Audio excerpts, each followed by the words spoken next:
એટલે આઈમાં એને એવડી ઓલીમાં એમ કહે છે, અરે ભગતજી તમે આવ્યા ને એટલે હું અનહદ રાજી થયો. શું કામે કે તમે શિક્ષણનું કામ ઉપાડશું. જે પિંગળસિંહ બાપુ નરેલાએ કૃષ્ણસિંહજી પાસેથી જમીન મેળવી અને સમાજને અર્પણ કરી અને એ કામ તમે હાથમાં લીધું અને બધા કવિરાજોના આગેવાનોએ તમને હોંપ્યું અને તમે જે પાર પાડ્યું છે ને આ સમયમાં આપણી 34ની સાલમાં ભગત બાપુએ બધા કવિરાજોએ મળી અને શિક્ષણની સંસ્થા સ્થાપી હતી 2034માં.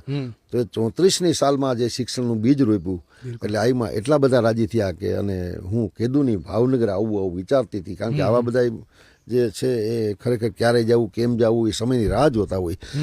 ભગત બાપુ અનંત રાજી થાય છે.